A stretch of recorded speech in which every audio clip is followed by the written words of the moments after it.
Oi, pessoal! Já ouviram falar num cogumelo com um nome curioso? Juba de leão?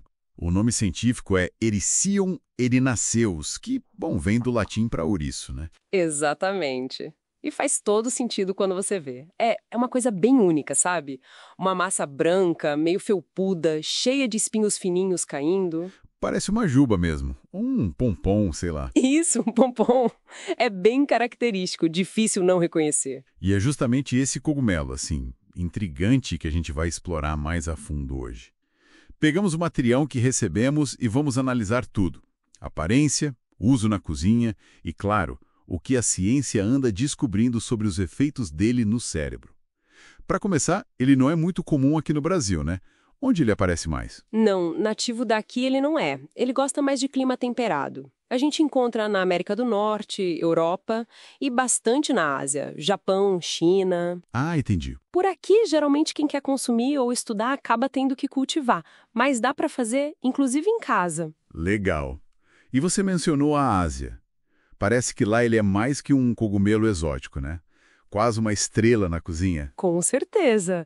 É super valorizado, uma iguaria mesmo. Dizem que o sabor é suave, meio adocicado e a textura, olha que curioso, lembra frutos do mar. Sério? Tipo camarão. Isso, camarão, lagosta? Por isso é um coringa para receitas vegetarianas, veganas. Mas não é só comida, não. A medicina tradicional asiática já usa há séculos. Para quê, por exemplo? Como tônico, para o estômago, para os nervos e olha só, para a memória também. Aí começa a ficar interessante essa ligação. Uso tradicional para a memória e o que se fala hoje sobre ele ser um nutrópico natural? Exato, essa fama pegou. No trópico é qualquer substância que, de alguma forma, pode otimizar o cérebro, né? Memória, foco. Tipo aquelas pílulas de filme. Só que aqui a gente está falando de algo natural, com uma ação que parece ser mais gradual, mais sutil, sabe? E um conceito chave para entender isso é a neurogênese, Neurogênese seria o nascimento de neurônios novos? no cérebro adulto. Isso mesmo. A formação de novos neurônios. Acontece sim, principalmente numa área chamada hipocampo, que é crucial para a memória, para o aprendizado. E as pesquisas iniciais sugerem que o juba de leão pode dar uma forcinha nesse processo. E como ele faria isso? Tem alguma ideia do mecanismo? Sim, ele tem uns compostos bem específicos, as ericenonas e as erinasinas. Estudos em laboratório, né, in vitro e também em animais, mostraram que essas substâncias conseguem estimular a produção de fatores de crescimento neuronal. Fatores de crescimento. Tipo, Tipo o NGF, fator de crescimento nervoso, e o BDNF, fator neurotrófico derivado do cérebro. São super importantes. então funcionaria como se fosse um adubo para o cérebro, ajudando a... É uma ótima analogia. Isso. Ajudam a manter os neurônios vivos, saudáveis, estimulam conexões novas e ainda por cima tem ação antioxidante e anti-inflamatória, o que é ótimo para o cérebro de modo geral. Tá, isso no laboratório parece incrível, mas e na prática? Em pessoas, funciona mesmo? Tem prova disso? Olha, existem alguns estudos clínicos, sim. Um bem conhecido foi feito no Japão. Idosos com comprometimento cognitivo leve, sabe?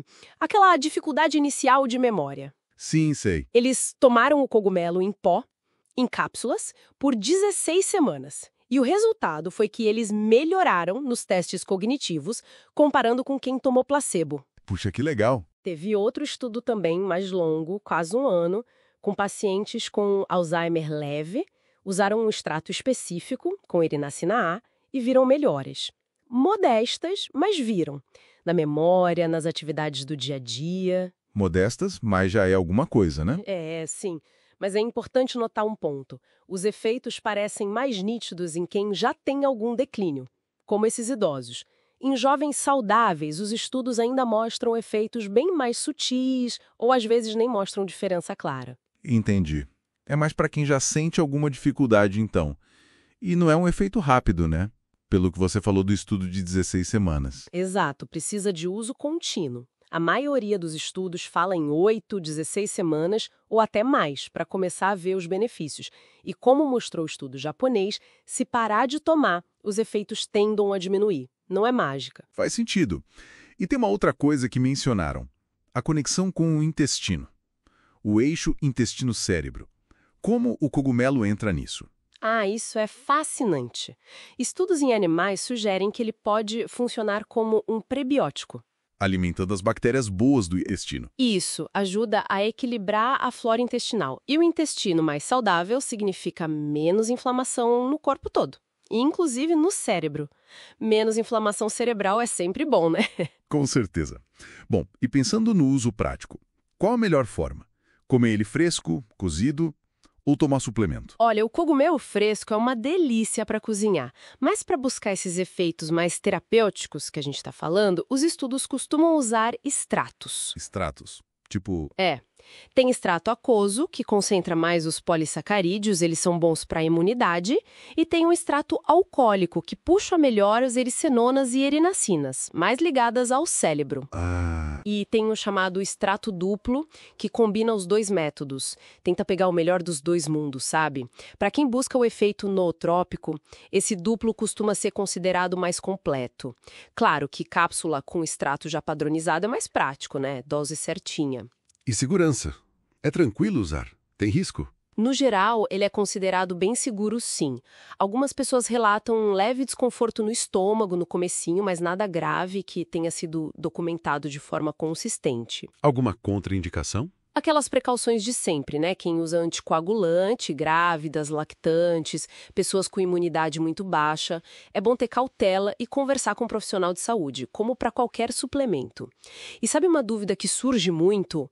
Por que a gente não ouve falar mais ainda desse cogumelo se ele parece tão promissor? É verdade. Por quê? Bom, além de ser menos comum fora da Ásia, como a gente falou, falta aqueles estudos clínicos gigantescos, sabe? Caríssimos, que a indústria farmacêutica geralmente banca. Ah, entendi. A questão da patente, né? Exatamente. Como é um produto natural, não dá para patentear do mesmo jeito que uma molécula feita em laboratório. Aí o interesse comercial para investir milhões em pesquisa diminui. Isso limita um pouco a divulgação e o acesso em massa pelas vias mais tradicionais. Mas talvez essa limitação abra outras portas, né? Você comentou que dá para cultivar em casa. Pois é. Essa facilidade de cultivar, seja em casa com kits ou por pequenos produtores, é um diferencial muito legal. Imagina, gera autonomia para as pessoas, pode fomentar a economia verde, a agricultura familiar, é um caminho para um acesso mais, digamos, democrático, fora do modelão farmacêutico. Bem interessante essa perspectiva. Então, para a gente amarrar aqui, temos o juba de leão, um cogumelo, bom, de aparência única, super saboroso, com histórico de uso tradicional, e agora com a ciência olhando com cada vez mais atenção para os possíveis benefícios para o cérebro, né? Principalmente ligados à neurogênese e à saúde cognitiva. E fica aquela provocação final que veio de uma pergunta anônima que a gente recebeu. Será que algumas respostas para desafios de saúde tão complexos, tipo o declínio cognitivo, que preocupa tanta gente, não poderiam estar meio que escondidas à vista de todos, em fontes naturais aparentemente simples, como um cogumelo que lembra um leão? Fica aí para a gente pensar.